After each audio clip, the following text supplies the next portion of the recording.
దయచేసి కూర్చోండి కూర్చోండి. మండు టెండల్లో అనేక ఇబ్బందులు పడినా మీరందరూ కూడా చాలా పెద్ద మనసుతోటి జనసేన ప్రస్థానంలో కీలక పాత్ర పోషిస్తూ మన పార్టీ అధ్యక్షులు పవన్ కళ్యాణ్ గారికి అండగా నిలబడి జన సైనికులు వీర మహిళలుగా మీ వంతు మీరు సెల్ఫ్ సర్టిఫికేట్ ఇచ్చుకుని ప్రజల కోసం అంకిత భావంతో పనిచేసుకుంటూ ఇంత దూర ప్రయాణం చేసుకుంటూ వచ్చాం. ఎప్పుడైతే మనం సభ్యత్వ కార్యక్రమం గురించి ఆలోచించామో అదే ఇది మీరు కొంచెం అది కాదమ్మా, ప్లీజ్ కొంచెం డిసిప్లిన్ ఉండాలమ్మా. మీరు కూర్చోండి కొంచెం ఓపిక కూర్చోండి. కేకే గారు కొంచెం అడ్జస్ట్ చేయండి అందరినీ. ఉద్యమీ సభ్యత్వం కోసం ఎప్పుడైతే పవన్ కళ్యాణ్ గారు కొత్త ఆలోచనతోటి ముందుకెళ్దామని అన్నారో ఆయన అన్న మాటలు నేను మీకు అందరికీ కూడా గుర్తు చేస్తున్నాను. పార్టీ నిర్మాణం అనేది చాలా కష్టమైన పని. ఇంత సుదీర్ఘ ప్రస్థానం 12 సంవత్సరాలు ఆయన ఆలోచనలతోటి ఆయన పడిన కష్టాలతోటి ఆయన ఎదుర్కొన్న అవమానాలు ఇబ్బందులు వీటన్నిటినీ కూడా ఆయన అధిగమిస్తూ పార్టీ కోసం నిలబడిన మన జన సైనికులు వీర మహిళల కోసం మాత్రం దేనికైనా సిద్ధంగా ఉండాలనే ఆలోచనతోటి నాయకత్వాన్ని ముందు తీసుకొచ్చిన మన పార్టీ అధ్యక్షులు పవన్ కళ్యాణ్ గారిని మనం ఎప్పుడు కూడా గౌరవించుకుంటూ నిలబెట్టుకోవాల్సిన సందర్భం మీ అందరికీ గుర్తు చేస్తున్నాను. ఇతర పార్టీలకి మనకి భిన్నంగా ఉండాల్సిన అనేక అంశాలు ఏంటంటే, మొట్టమొదటిది మనం ప్రజాసేవ చేస్తూ ప్రజలకి అంకిత భావంతో ఏ కార్యక్రమమైనా ఏ సందర్భమైనా జనసేన పార్టీ సభ్యులు ఈ విధంగా ఉంటారని మన వంతు మనం సమాజంలో ఒక ప్రత్యేక స్థానం స్థాపించుకోగలిగాం. గర్వంగా మనం ఈరోజు కూటమిలో ప్రభుత్వంలో భాగస్వాములు అయ్యాం. కేంద్రంలోని భారతీయ జనతా పార్టీ తోటి రాష్ట్రంలో తెలుగుదేశం పార్టీతో కలిసి మనం పొత్తులో పోటీ చేసి 100% స్ట్రైక్ రేట్ సాధించుకున్నామంటే మీరందరూ పడిన కష్టాలు మీరు కోరిన విధానాన్ని మనం ముందు తీసుకెళ్ళగలిగాం. రాష్ట్రంలోనే కాదు, ఈరోజు ఎంత గర్వంగా చెప్పుకోవాలి మనం.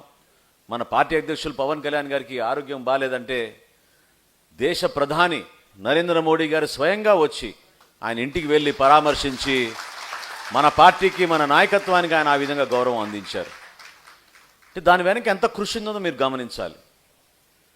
ఎందుకంటే ఒక ఓటు జనసేన పార్టీకి రావాలంటే పవన్ కళ్యాణ్ గారు ఎంతమందికి నమస్కారాలు పెట్టుంటారు, ఎంతమందిని మన దారిలో నడపడానికి ప్రయత్నం చేస్తుంటారు, ఎంతమందికి మన పార్టీ సిద్ధాంతాలని భావాల్ని అర్థమయ్యే విధంగా గంటలు ఉపన్యాసాలు ఇచ్చి వాళ్ళకి ఆ సంభాషణలో ఒక నమ్మకం కలిగించగలిగి ఉంటారు. కొంతమంది నాయకులు గెలిచిపోయాము, మన పదవులు వచ్చేసినాయి, లేదా సరైన పదవి రాలేదు అని మాట్లాడుకునే పరిస్థితులు ఎవరికి కూడా రాకూడదు. ఎందుకంటే ఈరోజు మనం ఇక్కడ కూర్చోగలుగుతున్నాం, ఈరోజు ధైర్యంగా మన ప్రభుత్వంలో మనకి భాగస్వామ్యం ఉందని మనం చెప్పుకుంటున్నాం. రాబోయే రోజుల్లో ఆంధ్రప్రదేశ్ ప్రజలకి అంకిత భావంతో పనిచేస్తూ సంక్షేమం అభివృద్ధి రెండు కూడా అన్ని ప్రాంతాలకి సమానంగా మనం ప్రజల్లోకి తీసుకెళ్తామనే నమ్మకంతో మనం మాట్లాడుతున్నప్పుడు అది కేవలం మన పవన్ కళ్యాణ్ గారి నాయకత్వాన్ని మనం సాధించుకోగలిగాం. దానికోసమే మనం అందరం కూడా నిలబడ్డాం. మీరు కూడా గతంలో ఎప్పుడు లేని విధంగా మీరు కష్టపడ్డారు. ఎందుకంటే 400 రూపాయలతోటి సభ్యత్వం చేయించాలంటే చాలా ఇబ్బందికరమైన పరిస్థితులు మీకు క్షేత్రస్థాయిలో కనబడ్డాయి. కానీ దయచేసి మిమ్మల్ని అందరినీ కూడా కోరేది ఏంటంటే, సభ్యత్వానికి ఇన్సూరెన్స్కి మీరు ముడిపెట్టబాకండి. సభ్యత్వం అనేది ఒక పార్టీ సభ్యుడిగా గర్వపడి తీసుకోవాల్సిన సభ్యత్వం అది. దాంతోపాటు ఖచ్చితంగా పవన్ కళ్యాణ్ గారి ఆలోచనతోటి ఆయన సొంత డబ్బులతోటి అనేక సందర్భాలు మీరు అందరూ చూశారు. ప్రతి కార్యక్రమానికి 2 కోట్ల రూపాయలు, ₹1 కోటి ఇస్తూ ఉంటారు ఆయన. ఎందుకంటే మన పార్టీ సభ్యుల కోసం కదా ఈ కార్యక్రమం నమ్మకంతో చేస్తూ ఉంటారు. దాన్ని మీరు అర్థం చేసుకోండి. సభ్యత్వం అంటే కేవలం ఇన్సూరెన్స్ కోసం కాదు, అది మన పార్టీ ఎదుగుదల కోసం, మన పార్టీ సిద్ధాంతాల కోసం, పవన్ కళ్యాణ్ గారి నాయకత్వం కోసం మన సభ్యత్వం తీసుకుంటున్నాం. అటువంటి కార్యక్రమాలు నమ్మిన వ్యక్తులే ఈ సుదీర్ఘమైన ప్రస్థానం చేయగలిగారు. ఆ నమ్మకంతో మన అందరం కూడా కలిసికట్టుగా కుటుంబ సభ్యులుగా ఇంత దూరం ప్రయాణం చేశాం. దాన్ని మీరు చాలా గౌరవంగా తీసుకెళ్ళాలి ప్రజల్లోకి. జనసేన పార్టీ సభ్యుడంటే ఈ విధంగా ఉంటారు, ఈ విధంగా కార్యక్రమాలు చేస్తారు అనే ఆలోచనతో పాటు ప్రభుత్వ కార్యక్రమాల గురించి కూడా మీరు దయచేసి సమాచారం తెప్పించుకుని మీరు అర్థం చేసుకోండి. అది చాలా అవసరం. ఒక కుటుంబానికి మీరు పెన్షన్ అందించగలిగారంటే జీవితాంతం వాళ్ళు గుర్తుపెట్టుకుంటారు మిమ్మల్ని. ఆ అవకాశం మనకి దక్కింది ఈ రోజున. క్షేత్రస్థాయిలో మీరు పర్యటించినప్పుడు ఒక కుటుంబానికి ఒక పెన్షనో, ఒక ఇళ్ల నిర్మాణమో, ఒక పట్టానో, లేదా తహసీల్దార్ దగ్గర చిన్న పనో, ఇటువంటివన్నీ మీరు కూడా మీ వంతు మీరు అర్థం చేసుకుని ఆ సమస్య పరిష్కారం కోసం మీరు నిలబడగలిగితే మనకి ఇతర పార్టీలో ఉన్న నాయకులకి తేడా అదే కనపడుతుంది తప్ప స్వార్థ ప్రయోజనం మనం ప్రయాణం ఎప్పుడు కూడా మనం చేయలేదు. స్వలాభం కోసం మనం ఎప్పుడు ప్రయాణం చేయలేదు. పదవుల కోసం ఖచ్చితంగా మనం ప్రయాణం చేయలేదు. పదవులు వస్తే ఖచ్చితంగా ప్రజల కోసం మనం అంకితభావంతో పనిచేస్తామనే మాట అన్నాం. దానికోసమే మనం కట్టుబడి ఉన్నాం. అటువంటి నాయకత్వం మనకి పవన్ కళ్యాణ్ గారు ఇచ్చారు. అది గర్వంగా మీరు ప్రజల్లో తీసుకెళ్ళండి మనస్ఫూర్తిగా ఈ సందర్భం కోరుకుంటూ, సాధకులుగా ఈరోజు కొంతమందిని ఆహ్వానించాం. ఎందుకంటే పార్లమెంటు నియోజకవర్గాల వారీగా మనం సమీక్షా సమావేశాలు చేద్దామని మన పార్టీ అధ్యక్షులు చెప్పారు. మీకు ఉన్న ప్రత్యేకత మీరు కష్టపడి చేసిన ఆ 300 సభ్యత్వాలు, దానికోసం మీరు ఎంత కష్టపడి ఉంటారో పవన్ కళ్యాణ్ గారు గమనించారు. మీ అందరితో కూడా రాష్ట్ర వ్యాప్తంగా ఉన్న 20,000 మంది సాధకులతోటి పవన్ కళ్యాణ్ గారు ఇదే విధంగా ముఖాముఖి సమావేశాలు ఏర్పాటు చేసుకుందామని ఒక అద్భుతమైన నిర్ణయం తీసుకుని మొట్టమొదటి కార్యక్రమం రాజమండ్రితో ప్రారంభిస్తున్నాం ఈ రోజున. దానికి మీరందరూ కూడా ఒక అంకిత భావంతో మీకు మరొకసారి ఎనర్జీ వచ్చే విధంగా మీలో ఉన్న పట్టుదలని రాబోయే రోజుల్లో స్థానిక సంస్థల్లో కూడా మీ నాయకత్వాన్ని మీరు పెంచుకోండి. ఏ విధంగా గత స్థానిక సంస్థల ఎన్నికల్లో మూర్ఖంగా జగన్మోహన్ రెడ్డి గారు ఆ రోజు ఒక పిలుపునిచ్చి ఏ ఎలక్షన్ కూడా కంటెస్టే జరగకూడదు, అన్కంటెస్టెడ్గా జరగాలి, ఎలక్షన్ వన్ సైడ్ ఎలక్షన్ జరగాలన్నప్పుడు నిలబడింది ఆ రోజు మన వీర మహిళలు, జన సైనికులు, పవన్ కళ్యాణ్ గారి పిలుపుతోటి ఆ రోజున. అది మర్చిపోవాకండి. ఆ స్ఫూర్తిని మరొకసారి మీరు స్థానికంగా ఉన్న సమస్యలపైన అవగాహన తెచ్చుకుని రాజకీయంగా ఎదగడం కోసం మీకు ఒక అద్భుతమైన వేదిక ఈరోజు జనసేన పార్టీ కల్పిస్తోంది. దాంట్లో మీరు భాగస్వాములు అవ్వమని మనస్ఫూర్తిగా కోరుకుంటూ, ఈ సమావేశంలో మన ప్రెసిడెంట్ గారు చెప్పే అంశాలని దయచేసి మీరు చాలా క్షుణ్ణంగా విని ఒక డిసిప్లిన్ విధానంలో ప్రజల్లోకి మనం ఏ విధంగా అడుగులు వేసుకుంటూ ముందుకెళ్దాం అనే దానిపైన ఒక నమ్మకంతో, ఎందుకంటే నాయకత్వాన్ని నమ్మినప్పుడే మనం ఇంత దూరం ప్రయాణం చేయగలిగాం. ఎవరైనా సరే 4 సంవత్సరాల క్రితం ఆలోచించారా మన ప్రభుత్వంలో వస్తామని చెప్పండి. మన కుటుంబ సభ్యుల్లో కూడా చాలామంది ఎందుకు మీరు ఈ విధంగా కష్టపడుతున్నారని ప్రశ్నించిన రోజుల నుంచి ఈ రోజున మనం ఎంపీటీసీలుగా, జెడ్పీటీసీలుగా పోటీ చేయడానికి సిద్ధం ఉండడమే కాకుండా రాష్ట్ర వ్యాప్తంగా దాదాపు 3,000 మందికి మనం నామినేటెడ్ పోస్టులు ఇప్పించుకోగలిగామంటే జనసేన పార్టీ నుంచి ఏ విధంగా మన కార్యక్రమాలు చేసుకోగలిగామో దాన్ని మీరు అర్థం చేసుకోండి. కాబట్టి ఆ గౌరవం, ఆ పట్టుదల, మన నాయకుడి పైన ఉన్న విశ్వాసాన్ని నిలబెట్టుకుని పార్టీని అంకిత భావంతో ప్రజల్లో తీసుకెళ్ళమని కోరుకుంటూ ఇప్పుడు మన పార్టీ అధ్యక్షులు పవన్ కళ్యాణ్ గారిని మాట్లాడమని ఆహ్వానిస్తున్నాను.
మీరు జనసేన పార్టీ ప్రారంభించిన తర్వాత అందరూ స్ట్రక్చర్ లేదు, ఎలా చేస్తారు, ఎలా నడిపిస్తారంటే మన దగ్గర ఉన్నది ఆ రోజున మీ అందరి ఒక వైల్డ్ అభిమానం, అంతే ఇష్టం. నా ప్రయత్నం అంతా ఏంటంటే నా మీద ఉన్న ఇష్టాన్ని,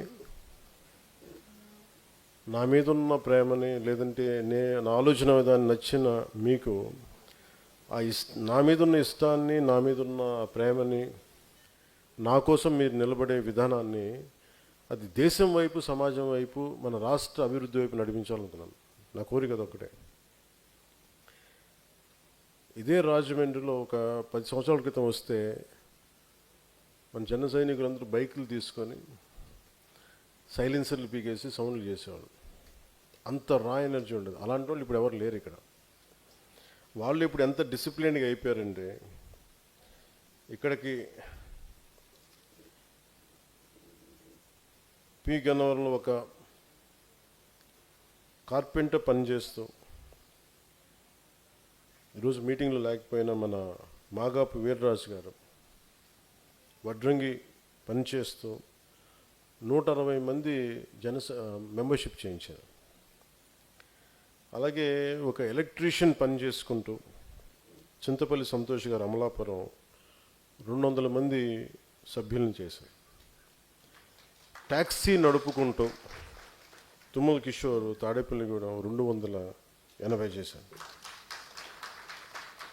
అలాగే ఈ మీటింగ్లో అంటే అందరి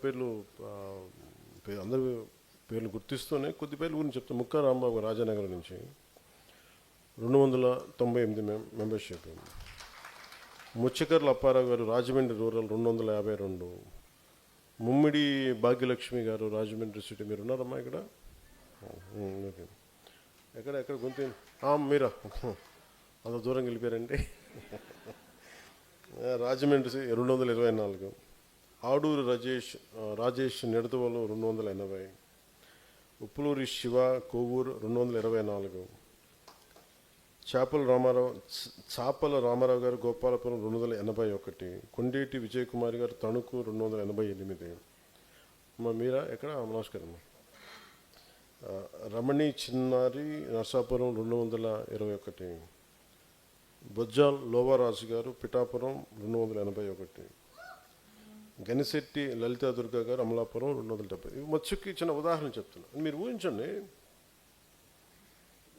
ఒక కార్పెంటర్ పని చేసుకుంటూ, ఒక ట్యాక్సీ నడుపుతూ, ఒక ఎలక్ట్రీషియన్ పని చేసుకుంటూ, ఇంట్లో బాధ్యతలు చూసుకుంటూ వచ్చిన గృహిణులు వీళ్ళందరూ కూర్చొని ఏ బేసిస్ మీద జనసేనకి ఇంత మెంబర్షిప్ చేశారంటే, దీని భావజాలం చాలా ఆకట్టుకుంటూనే చేస్తారు. ఇన్ని సంవత్సరాలు ఒక పుష్కర కాలం ఇంత బలంగా నడపగలిగామంటే మీ అందరిలో ఉన్న ఒక ఆవేదన, ఒక కోపం, దానికి జనసేన ప్లాట్ఫామ్ అయింది.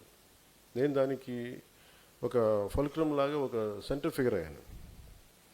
నేను దీన్ని ఒక బాధ్యతగా నడిపించాలి అని 10-12 సంవత్సరాలు, అంతకుముందు నాకున్న 2007 అనుభవం తీసేస్తే 14 నుంచి లెక్క పెట్టుకుంటే దాదాపు ఈరోజుకి ఒక పుష్కర కాలం బలంగా నిలబడి ఉండటం వల్ల ఈరోజు జనసేన 21 lakh మెంబర్షిప్ ఇచ్చాం. ఇది చాలా ఆర్గానిక్గా జరిగింది. ఇప్పుడు పార్టీ నడపడానికి ఇప్పుడు నేను ఎందుకు ఫస్ట్ టైం నేను నిన్న మాట్లాడిన స్పీచ్ నిన్న మాట్లాడకూడదు, ఈరోజు మాట్లాడాలి. యాక్చువల్గా మీతో మాట్లాడదామని మైండ్లో ఉండింది, కానీ అది నేను ఆ సమయానికి అది వచ్చి మాట్లాడేశాను. మీ ఇందాక ఆలోచిస్తాను మీతో ఏం మాట్లాడాలనుకుంటున్నాను.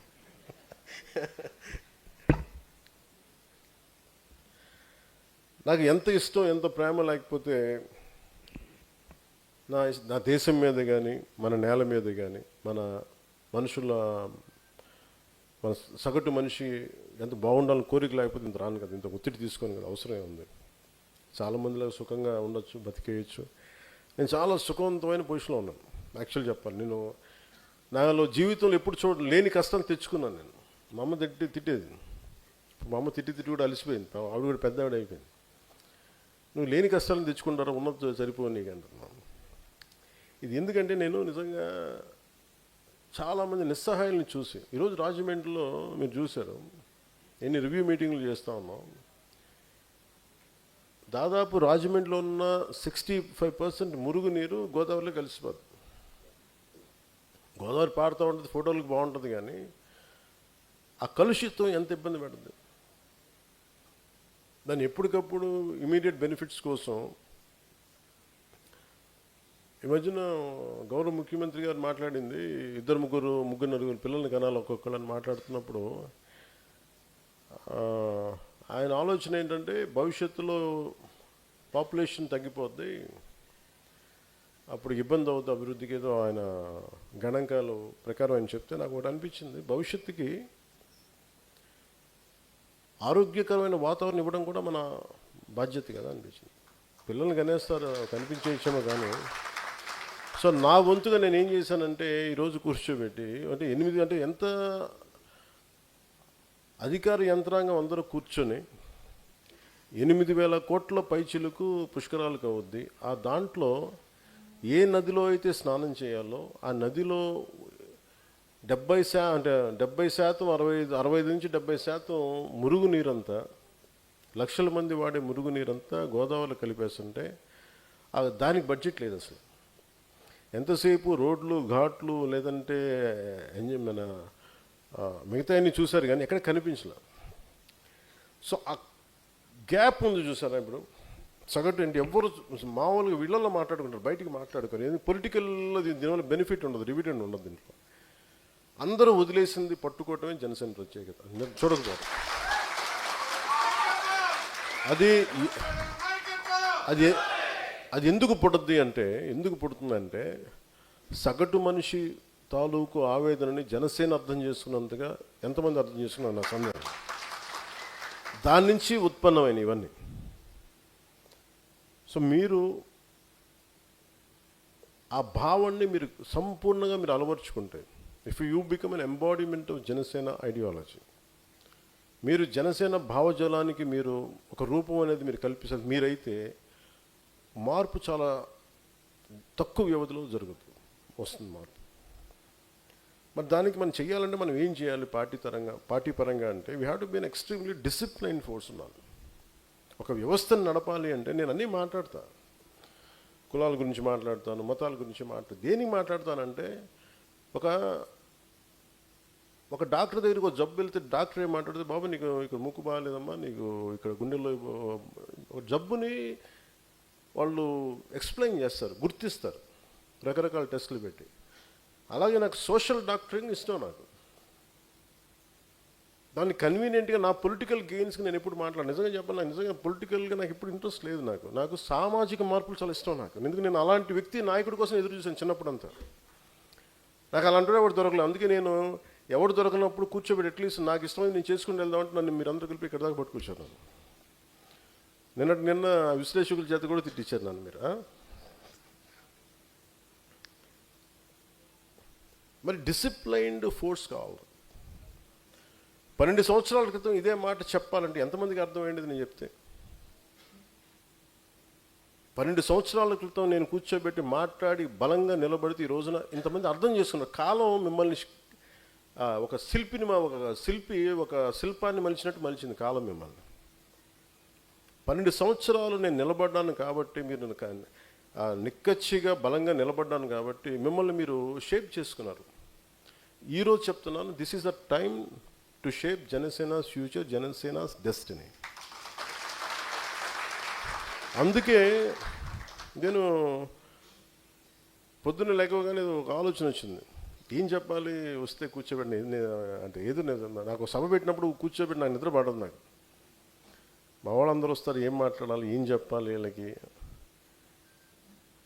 అని అనుకున్నప్పుడు నాకు అనిపించింది, ఎందుకు ఉద్యమని పేరు పెట్టాను, ఎందుకు సాధక్ అనే పేరు పెట్టాను, ఎందుకు ప్రధాత అనే పేరు పెట్టాను అంటే పేర్లు అనేది రిలవెంట్, ఏదో పేర్లు పెట్టుకోవచ్చు. అది నేను అనిపించింది, అది నా జీవితంలో భాగాలు అవన్నీ. నేను అనుకున్నా ఎలా వచ్చినాయి పేర్లు నాకు అనుకున్నాను. నేను మనోహర్ గారితో కూర్చోబెట్టి అసెంబ్లీ సెషన్స్ మధ్యలో ఇద్దరం కూర్చోబెట్టి ఇలా మాట్లాడుకుంటామంటే ఇలాంటి పదాలు చెప్పాను, పర్యాయ పదాలు వెతుకుతూ ఆ పదాలు వెతుకుతూ సార్ నాకు ఇవి బాగున్నాయి చేద్దామంటే దాన్ని పెట్టాను. సో ఈరోజు పొద్దున్న తెల్లవారుజామున మా దుర్గేష్ గారి బాధ్యతలు మొత్తం అన్ని పొల్యూషన్ ప్లాంట్స్ అని తిప్పేశారు. మొత్తం మురుగు నీళ్ళు ఎక్కడెక్కడ డ్రైనేజ్ కాలు మొత్తం తిప్పేశారు ఈరోజు. నేను సో అందుకని రెడీ అవ్వడానికి వెళ్ళినప్పుడు ఒక 5:30కి మెలుకు వచ్చి అనుకున్నాను, ఈరోజు దేని గురించి చెప్పాలి ఈ రోజున అనుకున్నాను. సో నాకు ఈ 3 ఎలా వచ్చినాయి 3 పేర్లు అనుకుంటా ఉంటే ఇది నా జీవితంలో బాగాలి. ఇక నేను చూస్తుంటే మన మాగాపు వీర్రాజు గారు కానీ, లేదంటే చింతపల్లి సంతోష్ గారు కానీ, తూముల్ కిషోర్ కానీ ట్యాక్సీ మన వీళ్ళ ముగ్గురు జస్ట్ ఒక మీరు భాగ్యలక్ష్మి గారు మీరమ్మా, భాగ్యలక్ష్మి మీరమ్మా ఇక్కడున్న మన చేసిన మన ఆడపడుచులు కానీ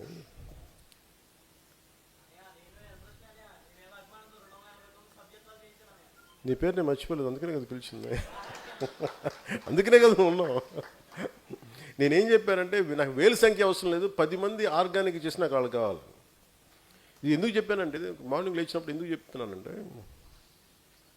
నేను అందరిని ఇండివిజువల్ గుర్తిస్తాను. నేను నాకు ఇలా కాదు, మన దగ్గర దాదాపు 20,000 మంది ఈ సాధక్ డ్రైవ్ చేసిన సాధకులుగా ఉన్నారు. సో నేను వివరిస్తాను ఎందుకు మీరు సాధక్ అనే పదం ఇవన్నీ. మనం ఒక అవగాహన ఉన్నప్పుడు, ఒక నేసెంట్ స్టేజ్లో ఉన్నప్పుడు, లేదంటే మనం ఎదుగుతున్న పరిణామ దశలో ఉన్నప్పుడు, సమాజాన్ని చూస్తున్నప్పుడు ఒక చిన్న కోపం వస్తే, ఒక అన్యాయం చూసినప్పుడు, ఒక మురుగునీటిని శుద్ధి చేయకుండా కాలంలోకి వదిలేసినప్పుడు, తాగే నీళ్లు కలుషితం అయిపోతుంది. సగటు మనిషికి ఒక వ్యక్తికి చిన్నపిల్లడు కోపం వస్తే ఎవరి మీద కోపం చూపించాలో తెలియదు, కానీ అన్యాయం జరుగుతుందని తెలుస్తుంది. అది కొద్దిగా ముందుకెళ్తే అది ఒక ఉద్యమకారుడి రూపం వస్తుంది. దాన్ని ఉద్యమిస్తాడు, దానికి ఏది వాళ్ళతో మాట్లాడటం లేదంటే ముందుకెళ్ళడం. కానీ దానిని కొన్ని సంవత్సరాల పాటు పట్టుకుంటే ఒక సాధకుడిగా మారుతాడు. సాధకుడు అనేది ఇట్స్ స్పిరిచువల్ వర్డ్, యాక్చువల్గా పొలిటికల్ వర్డ్ కాదు. సాధక్ అంటే ఒక సాధన చేసేవాడు, స్పిరిచువల్ సాధన చేసేవాడు సాధక్ అంటారు. నేను రాజకీయాలని స్పిరిచువల్ సాధనగా పెట్టుకున్నాను. ఎందుకంటే నేను వెళ్ళిపోయి నేను కూర్చోబెట్టి యోగాలు చేసుకుంటూ ఇవన్నీ పెట్టుకుంటూ నేను చాలా సుఖంగా ఉండిపోవచ్చు. నాకు యోగ సాధనలో కూడా స్వార్థమే కనిపించింది. నాకు ఆ యోగ సాధనని వదిలేసి రాజకీయాలు నా యోగ సాధనగా పెట్టుకున్నాను నేను. సో అందుకు నా జీవితం ఉద్యమించే వ్యక్తి ఆలోచన విధానం నుంచి సాధకుడిగా మారింది. సాధకుడిగా ఒక 12 సంవత్సరాలు నలిగిన తర్వాత, సాధకుడు ముందు ఉద్యమించాను, చాలా సంవత్సరాలు మాట్లాడాను, ఏదో సినిమాలో చెప్పాను, కొంత పాలిటిక్స్ చేశాను, కొంత అప్పుడు కొన్ని రాజకీయ ప్రస్థానం చేశాను, ఉద్యమించాను. ఒక 12 సంవత్సరాలు సాధకుడిగా నలిగాను. ఇప్పుడు నాకు ఈ పరిస్థితి ఏముందంటే నేను ఇవ్వగలను, నా అనుభవాన్ని ఇవ్వగలను, ప్రదాత, నా డబ్బులు ఇవ్వగలను, నేను కొంతమంది బాధ్యతలు పంచుకోగలను. ప్రదాత అంటే ఇవ్వగలిగేవాడు, నాట్ జస్ట్ మనీ, తన జీవిత సర్వస్వాన్ని. నాకు ఈ 3 స్టేజెస్ కనిపించినాయి. సో మీరు you are in second stage. అంటే దీనికి మెడల్స్ ఏమి ఉండవు. ఇది మన కోసం మనం చేసుకునే పని. నాకు ఎవరు గుర్తిస్తారని కూడా నేను చేయలేదు. నేను నా కోసం నా నేల అనుకొని చేశాను, నా దేశం అనుకొని చేశాను. అందుకే ఒక ఉద్యమించే మనస్తత్వం నుంచి ఒక సాధకుడిగా మారి 12 సంవత్సరాల పార్టీని ఓటముల మీద ఓటములు తీసుకుంటూ, తిట్లు మీద తిట్లు తింటూ ఇక్కడ దాకా తీసుకొచ్చానంటే ఎంత బలం ఉండాలి మీరు ఆలోచించి, ఎంత తట్టుకునే శక్తి ఉండాలి. నా చేతిలో ఉన్న ఉంగరంకున్న ఈ భగవంతుడి శక్తి తప్ప నా దగ్గర ఇంకేం లేదు. నా దగ్గర కన్నీళ్ళు పెట్టేసి ఉంటారు చాలామంది, కదిలిపోతారు, పారిపోవాలనుకుంటారు. మీకు తెలుసు ఇలాంటి బాధలు ఎలా ఉంటాయి. కానీ నేను నిలబడ్డాను దానికి. దేనికంటే నేను ఒక్కడిని వీగిపోతే చాలా లక్షల మంది నన్ను నమ్మేవాళ్ళు బలహీనపడిపోతారని చెప్పి అలాగే తట్టుకుని ఉంటా ఉండేవాడిని. ఎప్పుడు మాట్లాడి నన్ను ఎంత కన్వీనియంట్గా తిడతారంటే, ఒకసారి ఏమో కుల ప్రస్తావన పట్టుకొస్తారు. నేను నిజంగా పూర్తిగా సోషలిస్టిక్ ఐడియాలజీ మాట్లాడినప్పుడు నన్ను ఎవరు అసలు ఇది ప్రాక్టికల్ ఐడియాలజీ కాదండి. మరి ఏది ప్రాక్టికల్ ఐడియాలజీ అంటే నేను కూర్చోబెట్టి కాస్ట్ అంటారు. అసలు నాకు కులాలు ఎంత విసుగు వచ్చేసిందంటే, ఈ రోజున గోదావరి నీళ్ళు మనం తాగాలంటే ఒక్కొక్క కులానికి ఒకలా పనిచేస్తాయా? మురుగునీరు గోదావరిలో కలుషితం అయిపోతుంటే మీరు కూర్చోబెట్టి ఒక్కొక్క కులానికి ఎక్కువగా పనిచేయడం, ఇంకొక కులానికి తక్కువగా పనిచేయడం, అందరికీ సమానంగా, మతానికి సంబంధం లేదు, అందరూ సమానంగా పోతాం ఆ నీళ్ళు తాగితే. ఆ స్థాయిలో ఉన్నాయి. సో నేను ఇవన్నీ ఆలోచించి సమ్వేర్ ఎక్కడో మనం దీనికి ఒక యూనివర్సల్ థాట్ పట్టుకోద్దాం, మోర్ ప్రాక్టికల్ థాట్ అని తీసుకొచ్చి ఇక్కడ దాకా నడుపుకుంటూ వచ్చాను. నా మీద ఇష్టంతో బైక్ హారన్లోనూ మనం కూర్చోబెట్టి మన సైలెన్సర్లు పీకేసి బైక్ సౌండ్ల దగ్గర నుంచి వచ్చే యువత ఈ రోజున బాధ్యత గల నాయకులు అయ్యారు చాలా నియోజకవర్గాలు. అంటే వాళ్ళు నిరంతరం నేను చెప్పి మాట్లాడి అసలు ఇంట్లో నుంచి బయటికి రాని వాళ్ళు ఎవరన్నా అడగాను, మీ పేరేంటమ్మా? హసీనా, షేక్ హసీనా. ఇక్కడున్న ఆడపడుచులు అందరూ వాళ్ళు అంతకుముందు ఒక 15 సంవత్సరాల క్రితం ఇళ్ళలోంచి చెప్పిన బయటకు వచ్చేవాళ్ళు అడగను అసలు, ఇప్పుడు వచ్చేవాళ్ళు కాదు. కాబట్టి ఏ ధైర్యంతో వచ్చారంటే, నేను చెప్పాను మీలో నుంచి బలమైన నాయకులు రావాలి. మీరు ఇళ్లలోంచి మీకున్న నిజంగా గృహిణులకు ఉన్నంత కోపం పాలిటిక్స్ మీద అవగాహనకి ఎవరికి, మగాళ్ళు కూడా అంత ఉండదు అనిపిస్తుంది ఒకసారి. మీకు వచ్చి ఎంత ఎదురు తిరిగి అసలు నేనేమిటి లాగిపెట్టి కొట్టి మా అమ్మ దగ్గర వింటా ఉండేవాడిని అన్నీ, నాకు అందుకు తెలుసు మీరు అందరూ. మా పిన్నుల దగ్గర మా అక్కల దగ్గర వింటేవాడిని నేను. సో నాకు ఇంట్లో ఆ కోపాలు ఎలా ఉంటాయో తెలుసు నాకు. సో అందుకని నాకు జనసేన ఆడపడుచులకి చాలా ఉన్నతమైన స్థానం ఇవ్వాలన్న నా కోరిక. దానికి నమ్మి మీరు నిలబడ్డందుకు ఇక్కడ ఉన్న మీ తరపున జనసేనలో ఉన్న వీర మహిళలందరికీ మనస్ఫూర్తిగా మీకు నేను హృదయపూర్వకంగా పేరు పేరున ప్రతి ఒక్కరికి నా ధన్యవాదాలు. మీరు నన్ను నమ్మి నిలబడినందుకు నేను నా గుండెల లోతుల నుంచి మీకు నేను నా కృతజ్ఞతలు తెలియజేస్తాను. అంటే యుద్ధం చేయాలంటే వీరతల కింద యుద్ధం మీరు పంపించాలి. మీరు విజయం సాధించాలని మీ దీవెనలు పంపించకపోతే మీకేం జరిగింది, మేమేం గెలుస్తాం ఇక్కడ నుంచి. అంటే అంటే మీ దీవెనలు, అందుకనే నేను మిమ్మల్ని బలమైన వ్యక్తిత్వం ఉన్న వ్యక్తులుగా తీర్చిదిద్దాలనుకుంటున్నాను.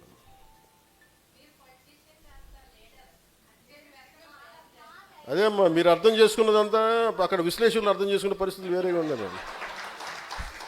వాళ్ళు అలాగే అదే మా సగటు ఆడపడుచు అర్థం చేసుకున్నంత నన్ను అర్థం చేసుకోకపోతే, నన్ను అర్థం చేసుకుని ఒకళ్ళేమ్మా చాలా తక్కువ మంది అర్థం చేసుకున్నారు, మీరు కాకుండా. సపోజ్ అలాగే మా ఆడపడుచు ఇక్కడ అర్థం చేసుకున్నంతగా మళ్ళీ మోడీ గారు అర్థం చేసుకున్నారు, నన్ను మధ్యలో అర్థం చేసుకోవాలా. ఆయనకి నేను అర్థం అవుతాను, మీకు నేను అర్థం అవుతాను.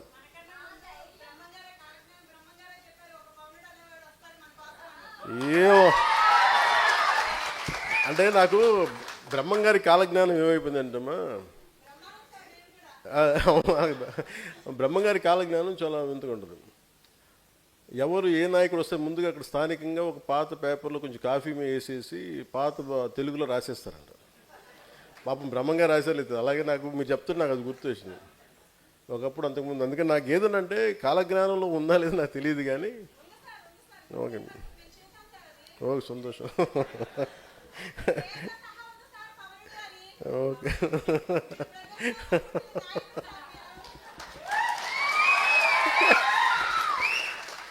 నాకు మీ మధ్యలో నన్ను బాధ పెట్టి నా నవ్వు తీసేశారు. అంటే ఎందుకంటే అంటే నా నవ్వు ఎందుకు తీశారంటే 2 సంవత్సరాలు నా నవ్వు పోయింది. మీరు చూస్తే తక్కువ నవ్వాను. ఒక నిమిషం. థ్యాంక్ యూ అమ్మా, థ్యాంక్ యూ. నా నవ్వు ఎందుకు పోయిందంటే మధ్యలో చెప్తుంటారు వాళ్ళు, అన్న నవ్వడం నవ్వడం మానేకి మరి ఏం చేస్తాం. అందరు రోజు కూర్చోబెట్టి యుద్ధం చేసేటప్పుడు నాకు చాలా ఆనందం ఉంటుంది. ఎందుకంటే పోతాం కాబట్టి పర్లేదు, బాగా యుద్ధం చేద్దాం అనుకుంటున్నాం. బాధ్యత అప్పచెప్పిన తర్వాత చాలా బరువు భుజాలు వంగిపోతాయి. దాంట్లో పడిన తర్వాత నాకు అనిపించింది, ఒక 12 సంవత్సరాలు నలిగిన తర్వాత ఇంకా నన్ను తిడతా ఉంటే ఇంక విసుగొచ్చింది. ఇంకెవ్వరికి ఎవరు తప్పులు కనిపించో నా ఒకటి తప్పు అంటే నన్ను ప్రతిదీ నేను మామూలుగా నడిచినా కానీ వాళ్ళకి తప్పే. నేను తెల్ల చొక్కా వేసుకున్నా వెటిగారం చేస్తాను. అంటే నేను ఏది చేయండి, నేను జుట్టు పొట్టిగా చేసుకుంటే సమస్య, జుట్టు పెంచుకుంటే సమస్య, గడ్డం పెంచుకుంటే సమస్య, గడ్డం తీసేసే సమస్య. అంటే వాళ్ళందరికీ ఏంటంటే నేను వాళ్ళ టీఆర్పీలకో వాళ్ళ సబ్స్క్రైబర్స్కో నేను వాళ్ళకి ఒక రా మెటీరియల్ అయిపోయాను. నేను అనిపించింది ఏంటంటే ఒక 12 సంవత్సరాలు నలిగిన తర్వాత ఇట్స్ ఎనఫ్ ఆఫ్ ఇట్ అనిపించింది. చాలా అనిపించింది. ఇంకా మనం కూర్చోబెట్టి బలంగా మాట్లాడాలి. ఒక 12 సంవత్సరాల తర్వాత ఒక పార్టీని నడిపాను. దాని నుంచి వచ్చిన ఆత్మవిశ్వాసం, దాని నుంచి వచ్చిన బలం, అది తట్టుకొని నిలబడ్డాం. ఈ రోజున అందరూ కూర్చోబెట్టి ఈ రోజున మనం ఎన్ని లక్షల పెట్టుబడులు తీసుకొస్తున్నాం. ఒక ఎన్ఫీల్డ్ దగ్గర నుంచి అక్కడ మన అనంతపురంలో వచ్చే ఒక ఈ జెట్ ప్లేన్స్, మన ఫైటర్ ప్లేన్స్ కానీ ఇవన్నీ వస్తున్నాయి. గూగుల్ కానీ ఇవన్నీ ఇన్ని లక్షల పెట్టుబడులు వస్తున్నాయి ఈరోజు రాష్ట్రానికంటే దీని మూలం ఎక్కడుంది? రాజమండ్రిలో మూలాలు పడినాయి దానికి. సెప్టెంబర్ 9, 2023లో అప్పటి మాజీ ముఖ్యమంత్రి గారిని అరెస్ట్ చేసి జైల్లో పెడితే అలాంటి అరాచకమైన పరిస్థితులు ఉన్నప్పుడు ఒక్కళ్ళు బయటికి రావాలంటే భయపడే పరిస్థితుల్లో అని చూడండి, ఒక నిర్ణయం ఎంత మార్చేస్తుంది. బయటికి రావాలంటే అందరూ భయపడుతున్నారు, నేను అడుగు పెట్టాలంటే రానివ్వరు. అలాంటి సమయంలో రాజమండ్రిలో ఎందుకు ప్రారంభించానంటే దీనికి మార్పు రాజమండ్రిలోనే అడుగుపడింది. దీనికి ఈరోజు ఎన్ని పెట్టుబడులు వస్తున్నాయంటే,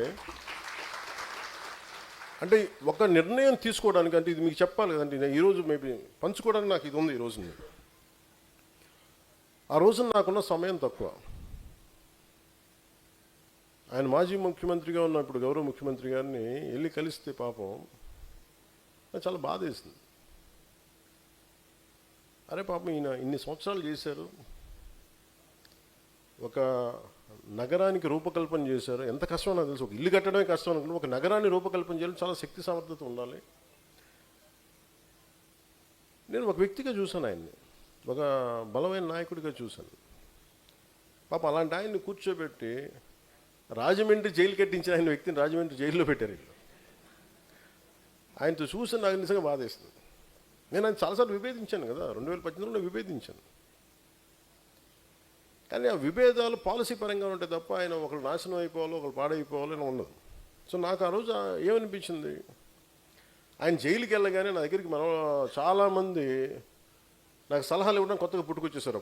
అప్పుడు దాకా వదిలేసిన వాళ్ళు అందరూ నన్ను సడన్గా వచ్చేసి ఇప్పుడు మంచి సమయం, పార్టీని డెవలప్ చేయాల్సిన టైం ఇదే, ఆయన జైలుకి వెళ్ళిపోయారు, మీరే కూర్చోబెట్టి ఇప్పుడు మొత్తం లీడ్ చేస్తే మొత్తం ఇటు తిరిగిపోయి యూ విల్ బికమ్ సీఎం అని.